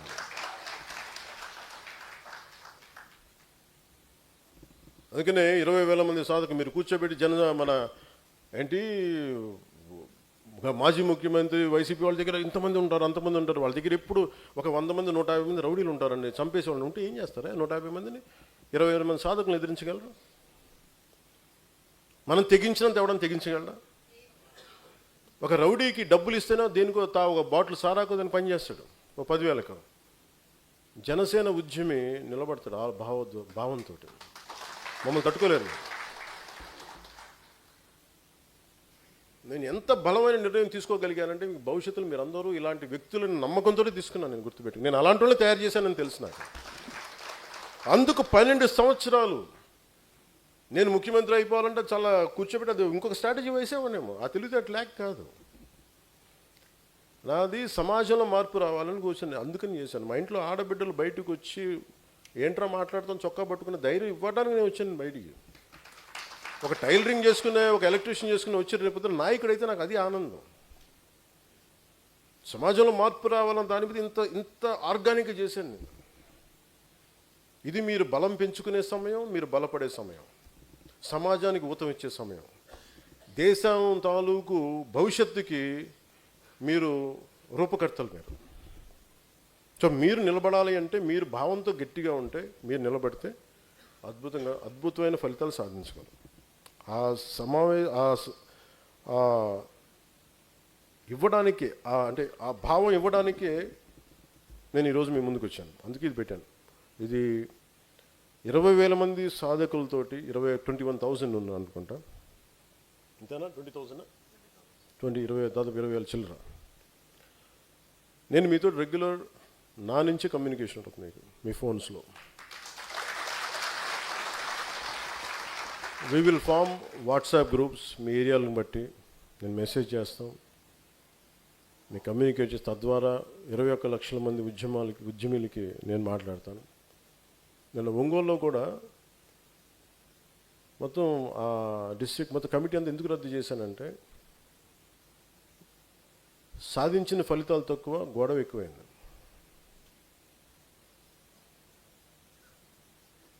సాధించిన ఫలితాలు తక్కువ, గోల ఎక్కువైపోయింది. కొన్ని ప్రాంతాలు, కొన్ని నియోజకవర్గాలు ఉన్నాయి, వాళ్ళని సరి చేసుకోవడానికి నేనేం చేశానంటే, మీ అందరికీ నా నిర్ణయాలు ఎలా ఉంటాయని చెప్పాను. సడన్గా ఇలా అందరినీ తీసేసాడంటే అనుకుంటా. నేను 4-5 సంవత్సరాల నుంచి చెప్తా ఉన్నాను వాళ్ళందరికీ, సరిదిద్దుకోండి. నా సహనం చాలా లోతుగా ఉంటుంది. భరించి ఇంకేం చేశానంటే, మళ్ళీ నా ముందే గొడవ పడుతుంటే ఇంక చాలు, ఇంకా ఆపేసిండి. మళ్ళీ నేను కరెక్ట్ చేసి మళ్ళీ బిగినింగ్ నుంచి పునర్నిర్మాణం చేస్తాను అందరినీ. ఎవరైతే నిజంగా బాధ్యతగా ఉంటారో, డిసిప్లిన్గా ఉంటారో వాళ్ళే ఉంటారు. ఎందుకంటే నేను నడిపేది చాలా నలిగి వచ్చాను నేను పార్టీకి. ఆ భావం మీ దగ్గర లేనప్పుడు, వాళ్ళ దగ్గర లేనప్పుడు, అందుకని కూర్చొని దయచేసి నేను మాట్లాడుతాను, మళ్ళీ ఫ్రెష్గా స్టార్ట్ చేస్తాను. ఈ రోజు నుంచి నేను దీన్ని లిక్విడేట్ చేస్తాను చెప్పి కమిటీని లిక్విడేట్ చేస్తాను. సో ఇప్పుడు భవిష్యత్తులో పార్టీ ఎలా జరగబోతుంది, ఎలాగ మెంబర్షిప్ చేస్తున్నాను, ఎలాగ నిర్మాణం చేయబోతున్నాను, ఇది నేను దీని వెనక 2007-2008లో అప్పటి యూత్ వింగ్కి నేను చేసిన స్ట్రక్చర్ ఇది. ఎందుకంటే ఆ రోజు నేను అప్పుడున్న రాజకీయ ప్రస్థానంలో యువత చాలా బలమైన పాత్ర వహించాలనే ఉద్దేశంతో చేసిన స్ట్రక్చర్ ఈరోజు జనసేనకి కోర్ స్ట్రక్చర్. ఇప్పుడు దాకా స్ట్రక్చర్ నేను ఓపెన్ చేయలేదు. ఎందుకు ఓపెన్ చేయలేదంటే, మీకు సాధక బాధలు తెలియకుండా, సమస్యల మీద పోరాటం చేస్తే జ్ఞానం లేకుండా, మీకు పొజిషన్ ఇస్తే మీరు దాన్ని ఎంత సమర్థవంతంగా తీసుకెళ్తారో నాకు తెలియక, నాకు అవగాహన లేక, నాకు నమ్మకం లేక నేను ముందుకు తీసుకెళ్ళాను. 12 సంవత్సరాల తర్వాత మీ అందరి మీద, మీ డిసిప్లైన్డ్ ఎఫర్ట్స్ మీద, మీ కన్సిస్టెన్సీ మీద నాకు నమ్మకం వచ్చి ఈరోజు నేను ఆ స్ట్రక్చరు ప్రతి నియోజకవర్గంలో, ప్రతి పంచాయతీ, ప్రతి మండలంలో కూడా దాన్ని ఎస్టాబ్లిష్ చేస్తాను. అది ఎంత పారదర్శకంగా చేస్తానంటే మీరే ముందుండి పారదర్శకం చేయండి. నేను మనోహర్ గారిని పంపించను, వాళ్ళు వచ్చి మాట్లాడతారు, అంతేగాని ప్రాసెస్ని గైడ్ చేస్తారు తప్ప అది మీరే, ఆ ప్రాసెస్ని మీరే చేయాలి. ఇప్పుడు నేనేం పెట్టానంటే, ఒక మండలంలో కానీ ఒక నియోజకవర్గంలో కానీ ఇన్ఛార్జిగా పెట్టాలి అంటే చాలామంది సాధక్స్ కానీ ఉద్యమీస్ కానీ మీరందరూ ఫీడ్బ్యాక్ ఇచ్చిన తర్వాతే నేను ముందుకు తీసుకెళ్తాను. సో అది ఎలా చేస్తున్నాం అని అంటానికి ముందుగా పార్టీ స్ట్రక్చర్ని పార్లమెంట్ 26 పార్లమెంట్స్, 25 పార్లమెంట్స్, ఇది డీలిమిటేషన్తో రాకముందు. ఓకే, అంటే భవిష్యత్తులో పార్లమెంట్ వస్తుంది. ఓకే, సో ప్రస్తుతం ఉన్న పార్లమెంట్ ప్రకారం 25 పార్లమెంట్గా డివైడ్ చేశాం. ఇంకా డీసెంట్రలైజ్ చేయాలి లీడర్షిప్ని అంతా. సో దీంట్లో ఒక్కొక్క పార్లమెంట్కి, ఉదాహరణకి దుర్గేష్ గారిని ఉదాహరణకి నేను మన రాజమండ్రికి అంటే ఈయన పెట్టను అనుకోండి ఇక్కడ, ఎందుకంటే ఇక్కడ స్థానికంగా ఉన్న వాళ్ళు పక్క జిల్లాకి పంపిస్తాను. ఆయన మీద నమ్మకం లేక కాదు, నా భయం. ఆయన్ని ఆయన్ని కూర్చోబెట్టి నర్సాపూర్ పార్లమెంట్కి పంపించాం అనుకోండి. ఆయన ఏం చేస్తారు, మన హసీనా గారిలాగా, ఇక్కడున్న మన నాయకుల్లాగా, అక్కడున్న మన మహిళా నాయకురాల్లాగా కనీసం ఈ పరిశీలన కమిటీ వాళ్ళు దరఖాస్తులే స్వీకరిస్తారు, గుర్తుపెట్టుకోండి. వాళ్ళు మీ అందరికీ కన్ఫ్యూజన్ ఏముంటుందంటే, నేను కమిటీ పంపిస్తున్నాను అనగానే వీళ్ళు ఫైనల్ అనుకుని వీళ్ళు కూడా అథారిటీలాగా ఫీల్ అవుతారు. అలా ఉండదు. ఉదాహరణకి నేను దుర్గేష్ గారిని ఒక పరిశీలకుడిగా పంపించి, చీఫ్ అబ్జర్వర్గా పంపించి, ఆయన కింద ఒక 3 పార్టీ వ్యవహారాలని బాగా ముందుకు నడిపిన ఒక 3 నాయకులు లాంటి స్థానంలో ఉన్న వ్యక్తులు, 3 సాధక్స్, వీళ్ళకి కింద సపోర్టింగ్ టీమ్గా ఒక 20 మంది సాధకుల్ని పెడతాం. వీళ్ళ పని ఏంటంటే, మీ నియోజకవర్గానికి వస్తారు, పార్లమెంట్ నియోజకవర్గం అన్ని నియోజకవర్గాలు తిరుగుతారు, లేదంటే వీళ్ళే మిగతా నియోజకవర్గంలో ఉన్న మన సాధక్స్ అందరూ కూర్చోబెట్టి వాళ్ళు మీరు దరఖాస్తులు ఇవ్వండి. మీరు ఎంతకాలం నుంచి ఉన్నారు, మీరు ఏమి పని చేశారు, మీరు ఏ విభాగాల మీద మీకు ఆసక్తి ఉంది. నాకు పర్యావరణ విభాగం మీద నాకు ఆసక్తి ఉంది, నేను పర్యావరణ విభాగంలో పనిచేస్తాను. నేను ఏంటంటే మెంబర్ టు లీడర్ అని చెప్పాను కదా, దాంట్లో ఈ విభాగంలో నేను పనిచేస్తాను. లేదు నేను సేవాదళంలో ఉంటాను, లేదంటే నేను పార్టీకి చేస్తాను, ఈ విభాగంలో ఉంటాను. ఇవన్నీ మీరు డీటెయిల్గా నేను పంపిస్తాను ఫార్మాట్. అది మీరు ఫిల్ చేసిన తర్వాత దానిని ఇంకొక 1 వీక్ ప్రాసెస్ తీసుకొని then I will announce the committees. ప్రతి నియోజకవర్గానికి there will be an incharge. ఒక ఇన్ఛార్జ్ ఉంటారు. ఆ ఇన్ఛార్జ్తో పాటు పక్కన సపోర్టింగ్ టీమ్గా ఇంకొక 3-4 అదనంగా, ఒక సెక్రటరీస్గా, ట్రెజరర్గా, ఆ పక్కనే ఒక సాలిడ్ టీం మీకు చూపిస్తాను, స్ట్రక్చర్ మీకు చూపించే చేయిస్తాను మీకు. అది ఈ కార్యక్రమము కొద్ది రోజులను మొదలు పెడతాం, ఒక 3-4 రోజులు అనుకుంటా, less than week, next week. So ఇవన్నీ మీకు ఇంకొకసారి నేను వివరంగా తెలియజేస్తాను. ఇది కేవలం మిమ్మల్ని దరఖాస్తులు స్వీకరించే కమిటీలే, they are not the authority. నా దగ్గరికి తీసుకురావడానికి ఒక 25 కమిటీలని, దుర్గేష్ గారు లాంటి అనుభవజ్ఞులు, మనోహర్ గారు లాంటి అనుభవజ్ఞుల ఆధ్వర్యంలో ఇవి జరుగుతాయి. సో నేను పంపిస్తాను మీ నియోజకవర్గాలకి, మీ పార్లమెంట్ నియోజకవర్గాలకి, మీరు కూర్చొని చేయండి. We're here for a change. Social change ఎందుకు రాదో, సామాజిక మార్పు ఎందుకు రాదో, ఎదుగుదల ఎందుకు రాదో మనం చూద్దాం. మీరు నిలకడగా కనుక ఉండి నేను చెప్పిన స్ట్రక్చర్ మీరు ఫాలో అవ్వండి చాలు. ఒక 12 సంవత్సరాల పైన దెబ్బలు తింటా నిలబడి నేను ఉన్నాను కాబట్టి మీరు నా మాట నమ్మండి అంతే. ఎందుకంటే నేను ఈరోజు ఎందుకు నమ్మమంటున్నానంటే, వచ్చిన మొదటి సంవత్సరం నేను అడగలేదు, వచ్చిన సంవత్సరం అడగల, రెండో సంవత్సరం అడగల. రాష్ట్రం అత్యంత, ఆంధ్రప్రదేశ్ పాలిటిక్స్ చాలా cost based, cost ridden politics. ఎప్పుడు ఎవరు ఏ వంతు ఏ షేప్ తీసుకుంటారో తెలియదు. ఇలాంటి అన్నిటి మధ్యలో నేను కూర్చోబెట్టి ఇక్కడ రావడం అంటే ఒక 10 సార్లు వేరే పక్క రాష్ట్రానికి ముఖ్యమంత్రి అయినట్టు, అంత కష్టం. సో అందుకని నేను ఈరోజు మిమ్మల్ని అడుగుతాను, ప్లీజ్ నన్ను, నేను చెప్పింది వినండి అంతే, నేను చెప్పింది పాటించండి. మీ నమ్మకాన్ని నేను ఓపెన్ చేయను. There is always a way to dialogue, for a dialogue. మీరు నాతో విభేదించడానికి కూడా మీకు స్పేస్ ఇస్తాను. దానికి ఒక ప్రత్యేకత ఉంటుంది, దానికి వివాద విమోచన మండలి, ఒక డిసిప్లినరీ కమిటీ లాంటిది ఉంటుంది. దాంట్లో కూర్చొని మాట్లాడుకుందాం. అంతేగాని మీకు మనోహర్గా నచ్చకపోయినా, ఇంకొక నాయకులు నచ్చకపోయినా కూర్చొని రోడ్ల మీద సామాజిక మాధ్యమాల్లో తిడితే అది జనసేన పార్టీకి, అది నాకు వాళ్ళు ఉండరు. I'm very clear about. మీరు ఇష్టారాజ్యంగా మాట్లాడితే అది దట్స్ నాట్ ఎ పార్టీ, అది సంత అవుద్ది, పార్టీ అవుతుంది. ఎవరండి నవీన్, మీరేనా? సత్యమే కదా. మన సంతలోకి వెళ్ళినప్పుడు ఎలా ఉంటుంది, డిసిప్లిన్ ఏముంటుంది, బాబు ఎంత చేపలు ఎంత, ఇలా కూర్చోబెట్టి పులస ఎంత, అవి కాదు కదా. వెన్ వీఆర్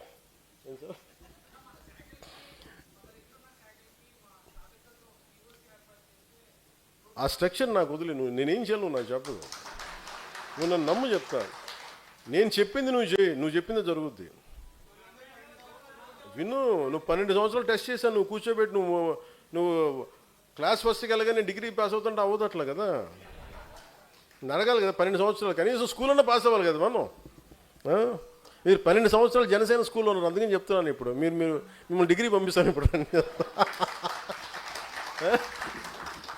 కానీ ఇక మీరు విశ్లేషణతో కూడా మీరు బలంగా మాట్లాడాలి. మేము కూర్చోబెట్టి అంబటి రాంబాబు గారు మాట్లాడారండి, దాసరామ్ గారు మాట్లాడారండి, వాళ్ళందరూ నాకు తెలుసు. అది విచిత్రం. మనకి బాగా కమ్యూనిటీలో చెడ్డ పేరు వచ్చేస్తుందండి. కలనీరు కమ్యూనిటీలోనే బాగానే కొంచెం చెడగా అనుకున్నాను.